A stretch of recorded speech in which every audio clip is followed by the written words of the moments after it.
Good morning po sir, I'm Angel Luis from BSIT2H.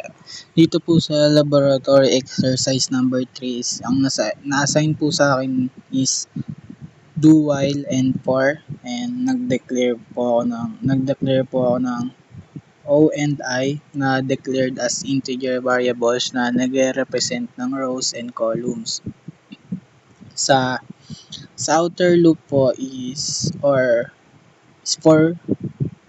outer loop is for row, and for O is equal to 1 and O less than or equal to 10, and increment O++, and yung loop po na to is runs from 1 to 10 and represents the row of the table. And sa inner for loop naman po is for columns, for I is equal to 1 condition, I less than or equal to 10, and increment I++. And yung loop po na to is also runs from 1 to 10, and siya po yung nagre-represent ng column sa table.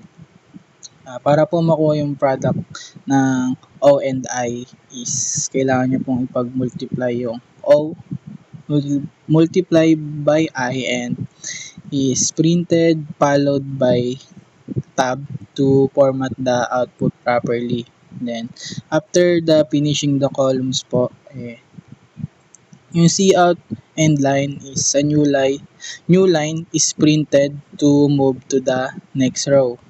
And para po sa condition ng while I less than or equal to 10, sa condition po na to, siya po yung nag-check ng variable na I if less than or equal to 10. Sa loop po na to is the loop will continue to execute as long the condition is true. And yung output nyo po is eto. Kung makikita nyo po, hindi po siya nakaayos sa cellphone. Pero pag sa PC nyo po siya ni-run or sa computer, makikita nyo po yung ayos ng output niya. Thank you po sir.